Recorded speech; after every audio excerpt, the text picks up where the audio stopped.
Brad Pitt is the very definition of a movie star. For the past 3 decades, he's been making great motion pictures, and he has a ton of classics under his belt.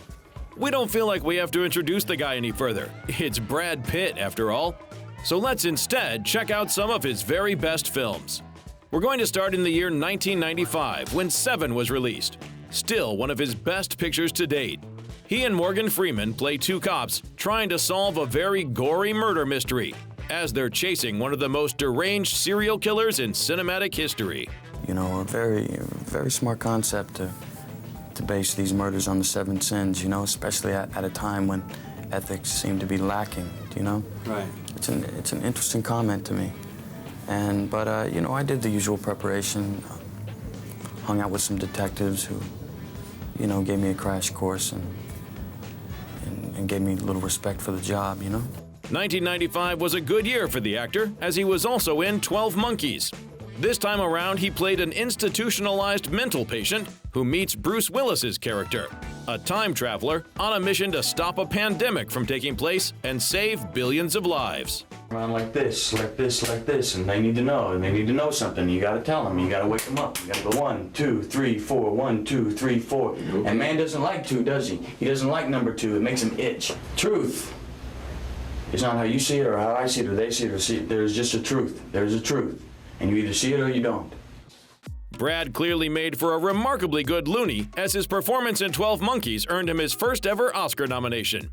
Anyway, we're moving on to 1999, when, what's in our opinion, Pitt's greatest movie ever was released, Fight Club. His character, Tyler Durden, is probably the coolest rebel of all time.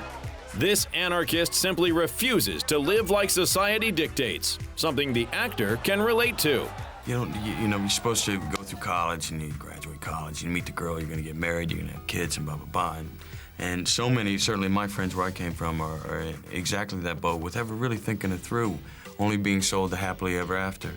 And for me, that always read as, listen, you know, there'll be plenty of time for that. Right now, let's work on the self here for a bit. Let's concentrate on what is our exact place here, because we're getting dragged along into something. I don't know how healthy that is. The Oceans trilogy also deserves an honorable mention. These 3 Steven Soderbergh-directed action comedies are simply a joy to watch.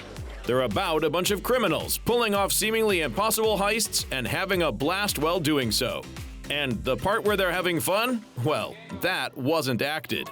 Listen, it didn't feel like work. You know, it was just a bunch of friends hanging out. Now, I'm sure Steven would tell you differently, because he was also shooting it and then editing at night. But for us, you know, it was just about hanging out, having a good time, and that was the spirit of the movie, so. And we're on to Inglourious Basterds, director Quentin Tarantino's alternate take on history, on World War II to be precise. Brad plays Aldo the Apache, the leader of an elite unit who are in the business of killing Nazis. And as he explains to a German who's about to get brutally murdered, business is a boomin'. God damn. Frankly, Warner, we're all tickled to hear you say that. Watching Donnie beat Nazis to death is the closest we ever get to going to movies. Donnie! Yeah! Got a German here wants to die for country. Oblige him! Bastards wouldn't be the last World War II film the actor popped up in. Take Fury, for instance, where Pitt's character again racks up an impressive kill count when it comes to hunting Nazis. Except that this time he does so from the inside of a tank.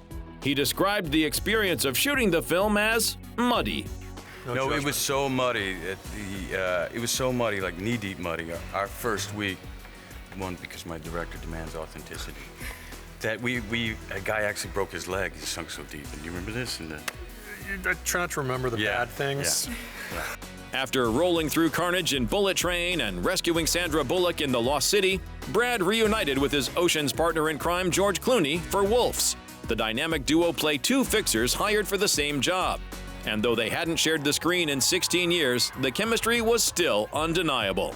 16 years, really? 16. You were like 12 when we did it. Yeah. I think, yeah. I don't know, you know, George hasn't had a lot going on. I needed something. I wanted to help him get back in there. He was a bit dejected, not much going on in the world for him. It was charity work for me, So, and I appreciate it. I thought it was like the least I could do for the old guy. Is it really bright out here? Is that why he has the sunglasses on? A day over 80. I don't. Really? No. I don't feel that. I feel like 78. Going from covering up crimes to burning plenty of rubber, F1 the movie finally gave Pitt the chance to live out a long-held dream, tearing up the racetrack in real cars, as a washed-up driver seeking redemption. My guy's, he's a guy who had raced in the early 90s with Javier Bardem's character, and then through a catastrophic accident, left F1 and pursued other things. And it turns out that his old friend Javier Bardem brings him back in for a little Hail Mary because their team is last on the grid. And the last picture we have to pay tribute to is Once Upon a Time in Hollywood, as that's the movie that earned Brad his first ever acting Oscar. So when he accepted the trophy, was that the best moment of his life? No. Well, no, I hope not. I hope I got other going on. But it has been a really special run. Brad Pitt has made so many more great films, but we've run out of time. So we're saving those for another episode.